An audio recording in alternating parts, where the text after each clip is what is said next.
Hello guys, आज हम करेंगे बिजनेस स्टडीज़ क्लास 12th का चैप्टर नंबर 5 ऑर्गेनाइजिंग। इससे पहले हमने किया था प्लानिंग चैप्टर। मैंने पहले ही बताया था कि जो प्लानिंग है वो इम्पोर्टेंट बेस है किसका, ऑर्गेनाइजिंग का। मतलब आगे के जितने भी फंक्शंस हम परफॉर्म करते हैं उसका बेस क्या होता है, प्लानिंग होता है। अब हम ऑर्गेनाइजेशन में ये पढ़ेंगे कि ऑर्गेनाइजेशन में जो हम प्लानिंग की है उसका हम क्या बेस लेकर चलेंगे। ठीक है, अभी तक जिसने भी मेरे चैनल को सब्सक्राइब नहीं किया है पहले सब्सक्राइब कर दें, साथ ही साथ बेल आइकन को क्लिक करना ना भूलें कि मेरी न्यू वीडियो की जो नोटिफिकेशन है वो आपको ज़रूर मिले और टाइम पर मिले। और अगर आपको मेरी वीडियो अच्छी लगती है, आपको पसंद आता है, आपको समझ आता है मेनली, तो आप मेरे वीडियोस को लाइक करें और शेयर करें कि और लोगों को भी हेल्प मिले। चलिए आइए स्टार्ट करते हैं चैप्टर 5 ऑर्गेनाइजिंग। अब ऑर्गेनाइजिंग क्या होता है mainly, organising definition of organising. Organizing can be defined as identifying and grouping various activities in the organization and bringing together physical, financial, and human resource and establishing reporting relationships for the achievement of specific goals. Mainly क्या है, planning होता क्या है, planning को हम क्या कहते हैं, प्लानिंग नहीं, ऑर्गेनाइजिंग। ऑर्गेनाइजिंग क्या है कि हम क्या डिफाइन करते हैं ऑर्गेनाइजिंग के अंदर।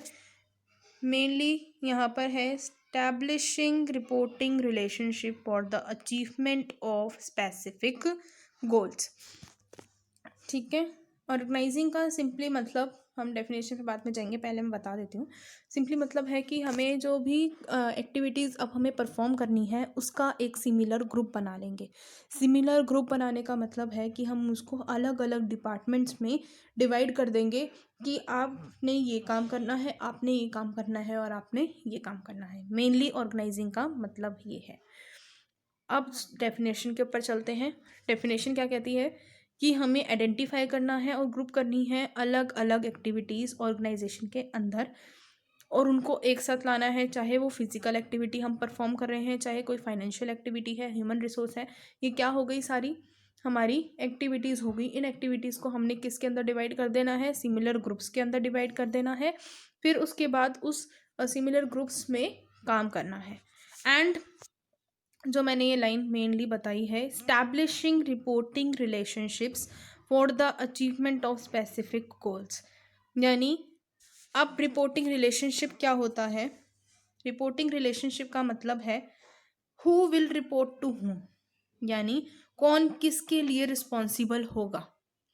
अगर फाइनेंशियल डिपार्टमेंट है, उसने जो भी काम वगैरह किया है तो वो फाइनेंशियल डिपार्टमेंट अपने ऊपर सीनियर मैनेजर के ऊपर रिस्पॉन्सिबल होगा, वो senior manager board of directors के ऊपर रिस्पॉन्सिबल होंगे। यानी जो भी उन्होंने काम किया है उसकी रिस्पॉन्सिबिलिटी उनके हाथ में है।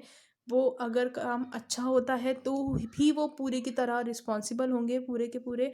अगर उनका काम अच्छा नहीं होता है तो भी वो उस चीज़ के ऊपर रिस्पॉन्सिबल होंगे और उनको क्या करना पड़ेगा, उसका आंसर देना पड़ेगा।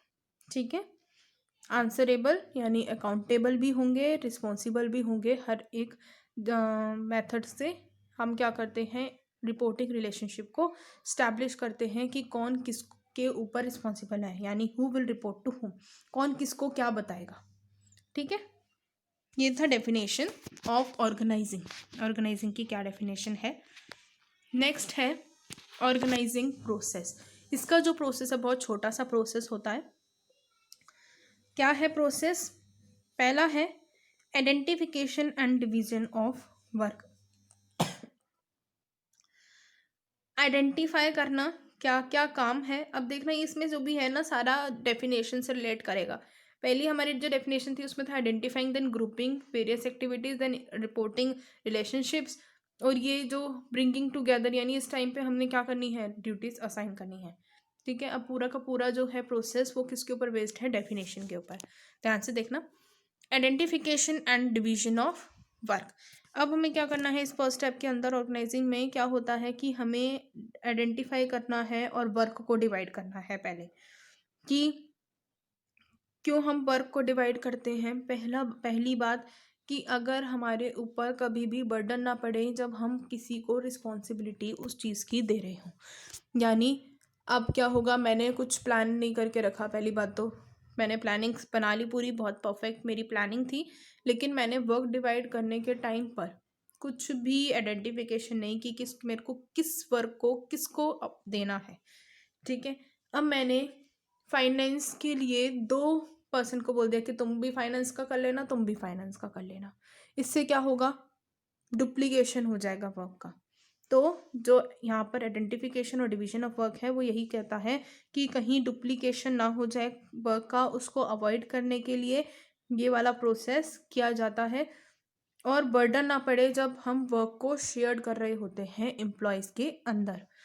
ठीक है, तो मेनली 2 बातें निकल कर आई, एक पहला डुप्लीकेशन ना हो जाए काम में, दूसरा कि हमारे ऊपर बर्डन ना पड़े कि जब भी हम एम्प्लॉयज़ के अंदर काम को शेयर करते हैं। नेक्स्ट है डिपार्टमेंटलाइजेशन। डिपार्टमेंटलाइजेशन क्या होता है, जैसे ही हमने वर्क डिवाइड कर लिया तो हम स्मॉल मैनेजेबल एक्टिविटीज़ जो होती है उनके अंदर सिमिलर ग्रुप को सिमिलर नेचर वाले जो वर्क हैं उनको सिमिलर ग्रुप में डिवाइड कर देंगे, यानी अलग अलग डिपार्टमेंट बना देंगे। ठीक है, अब डिपार्टमेंटलाइजेशन के अंदर हमने डिपार्टमेंट्स बना दिए। Next assignment of duties. अब उनके ऊपर हमें ड्यूटीज़ को असाइन करना है। क्या असाइन करनी है, ड्यूटीज़। वो कैसे असाइन करोगे, जिस तरह से उनकी स्किल्स हैं, जो उनकी स्किल्स हैं उनको उन स्किल्स के ऊपर हम लोग क्या कर देंगे, जॉब को अलॉट कर देंगे। तो उनकी ड्यूटीज़ को हमने क्या कर दिया, असाइन कर दिया। जब हम ड्यूटीज़ असाइन करते हैं उसके साथ साथ हम उनको अथॉरिटी दे देते हैं कि उस काम को करने के लिए पावर दे देते हैं। ठीक है, नेक्स्ट है establishing reporting relationships. Establishing reporting relationships के अंदर क्या है कि हम, ये लास्ट लाइन थी ऑर्गेनाइजेशन डेफिनेशन के अंदर, कि हम क्या करते हैं, रिपोर्टिंग रिलेशनशिप को स्टैब्लिश करते हैं। यानी who will report to whom, यानी कौन किसके ऑर्डर्स को लेगा और कौन किसको उस ऑर्डर्स, जो ऑर्डर उसने दिए हैं जब वो कंप्लीट हो जाएंगे तो उसको आंसरेबल कौन करेगा। ठीक है, हर एक इंडिविजुअल को पता होना चाहिए कि उसका मेन सीनियर कौन है, जिससे वो अपने जो वो ऑर्डर कर रहे हैं वो लेगा और जो भी ऑर्डर्स जब कंप्लीट हो जाएंगे तो उनको आंसर करेगा। ठीक है, तो ये था प्रोसेस। नेक्स्ट है हमारा पास topic importance of organising. Organising की क्या इम्पोर्टेंस होती है। Benefits of specialisation first point है, यानी क्या होता है जब कोई एक पर्सन बार बार एक ही काम को रेगुलर बेसिस पर करता है, क्योंकि हमने ग्रुप्स जो है वो डिवाइड कर दिए, सिमिलर नेचर के ग्रुप्स को सिमिलर डिवीजन दे दी कि हाँ ये पर्सन ये काम करेगा। तो क्या हुआ, वो उसी काम को डेली बेसिस पर रिपीट करता जा रहा है। उससे क्या होगा, उस वर्क के अंदर उसका एक्सपीरियंस तो बढ़ेगा, साथ के साथ स्पेशलाइजेशन आएगी, वो उस काम में स्पेशलिस्ट हो जाएगा। ठीक है, नेक्स्ट है clarity in working relationships. Working relationship में क्लैरिटी होती है, वही बात, who is report to whom, कौन किसको रिपोर्ट करेगा। इस वर्किंग रिलेशनशिप में क्या हो जाती है, क्लैरिटी हो जाती है कि कौन उसका सीनियर है और कौन उसको अकाउंटेबल है, यानी कौन उसका सबॉर्डिनेट है जो उसको आंसर करेगा अगर कोई भी काम वो करता है। फिर नेक्स्ट है ऑप्टिमम यूटिलाइजेशन ऑफ रिसोर्सेज, कि जो रिसोर्सेज हैं उनका यूटिलाइज अच्छे से किया जा सकता है। कैसे, जब हमने प्लानिंग कह रही हूँ, ऑर्गेनाइजिंग में जो वर्क है वो डिवाइड कर दिया। ठीक है, वर्क डिवाइड करने के बाद अब हमने वर्क डिवाइड क्यों किया था, कि हमारे पास कोई भी वर्क डुप्लीकेट ना हो। ठीक है, तो डुप्लीकेशन ऑफ वर्क बच गया, हमारे रिसोर्सेज का अच्छे से यूटिलाइज हुआ और हमें ये पता रहा कि कौन सा पर्सन कौन सा काम कर रहा है। और जो वेस्टेज है, क्योंकि अगर कन्फ्यूजन दूर हो गई कि डुप्लीकेशन ऑफ वर्क नहीं है, उसको हमने अवॉइड कर लिया बिल्कुल, तो उससे क्या हुआ, हमारी जो वेस्टेज है, हमारे जो रिसोर्सेज हैं उनका भी वेस्टेज क्या हुआ, कम हुआ। तो ऑप्टिमम यूटिलाइजेशन ऑफ रिसोर्सेज हमने इसकी हेल्प से जो रिसोर्सेज हैं हमारे, चाहे वो फिजिकल रिसोर्सेज होंगे चाहे वो हमारे ह्यूमन रिसोर्स हैं, उनका बहुत अच्छे से यूटिलाइज किया। ठीक है, फिर नेक्स्ट है अडेप्टेशन टू चेंज।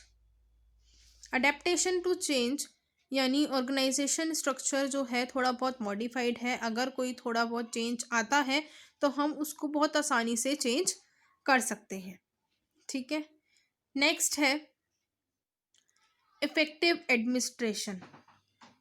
एडमिनिस्ट्रेशन जो है वो बहुत इफ़ेक्टिव है, हमारी जो ये क्या करता है, कन्फ्यूजन को दूर कर देता है और डुप्लीकेशन को भी दूर करता है, वर्किंग इन्वायरमेंट में क्लैरिटी लाता है कि कौन किसको रिपोर्ट करेगा, तो आसानी से पता लग सकता है कि कि कौन सा काम किसके हाथ में है मेनली। फिर दूसरा ये पता लग सकता है कौन किसका सीनियर है, यानी जो भी वर्क हो रहा है वो बाय रूल्स रेगुलेशंस परफॉर्म जो है वो बहुत स्मूथ वे में परफॉर्म हो रहा है, तो जो एडमिनिस्ट्रेशन है वो क्या होगी, बहुत इफ़ेक्टिव होगी। फिर नेक्स्ट है डेवलपमेंट ऑफ पर्सनल। पर्सनल की डेवलपमेंट करना, पर्सनल का मतलब होता है एम्प्लॉयज़। एम्प्लॉयज़ की डेवलपमेंट करने के लिए क्या करते हैं, उनको जो है थोड़ा वर्कलोड इफ़ेक्टिव जो हम दो प्रोसेस एक तरीके से यूज़ करते हैं, आगे हम पढ़ेंगे डेलीगेशन एंड देन होता है डिसेंट्रलाइजेशन। हम जो है इफ़ेक्टिव डेलीगेशन के ऊपर ध्यान देते हैं, जिसमें हम उनका जो वर्कलोड है वो थोड़ा सा कम कर देते हैं। वर्कलोड की रिडक्शन से क्या हो जाता है कि उनको थोड़ा टाइम मिल जाता है कि वो और अच्छे से काम कर सकें। वो क्या होता है, अपने फुल पोटेंशियल के साथ काम करते हैं, जो उनकी ऑर्गेनाइजेशन को भी बेनिफिट देता है, क्योंकि वो कैसे काम कर रहे हैं, पूरी पोटेंशियल के साथ काम कर रहे हैं और ऑर्गेनाइजेशन के गोल्स को अचीव करेंगे। ठीक है, फिर नेक्स्ट है एक्सपेंशन एंड ग्रोथ। एक्सपेंशन यानी ऑर्गेनाइजेशन जो है वो अपनी ग्रोथ भी करती है। ग्रोथ और एक्सपेंशन यानी कि जब ऑर्गेनाइजेशन के जो पर्सन्स हैं वो स्पेशलिस्ट हो जाएंगे उस काम को करने में, तो वो बहुत फटाफट से अच्छे से काम करेंगे इन एफिशिएंट मैनर और इफ़ेक्टिव मैनर, तो उससे क्या होगा, उसकी ग्रोथ होगी। एक्सपेंशन यानी क्या पता ऑर्गेनाइजेशन की अगर ग्रोथ अच्छी हो रही है तो वो न्यू चैलेंज को भी एक्सेप्ट करें। न्यू चैलेंज को एक्सेप्ट करने का मतलब है कि वो अपने जो प्रोडक्ट्स वगैरह हैं उनको भी बढ़ाएं, डिपार्टमेंट्स वगैरह को बढ़ाएं, मतलब न्यू न्यू अपने का जैसे कस्टमर वगैरह इंक्रीज हो रहे हैं उसके, तो वो क्या कर सकती है, अपने डिपार्टमेंट्स को बढ़ा सकती है, अपना एक नया ब्रांच भी खोल सकती है। तो एक्सपेंशन यानी वो और कई काम कर सकती है। ठीक है, आज के लिए हम इतना ही करेंगे। नेक्स्ट टॉपिक मैं अपनी नेक्स्ट वीडियो में बताऊंगी। और इस चैप्टर में भी थोड़ा ये लेंथी चैप्टर है और थोड़ा समझने वाला भी है, ध्यान से समझेंगे तो बहुत अच्छे से समझ आ जाएगा। चलिए आज के लिए इतना ही एंड बाय। और अगर आपकी कोई भी क्वेरीज हैं इस चैप्टर से रिलेटेड या कोई भी चैप्टर अगर आपको नहीं समझ आता बिजनेस के अंदर, तो आप मुझे कमेंट सेक्शन में बता देना, मैं वहीं सॉल्व करने की कोशिश करूँगी। And bye.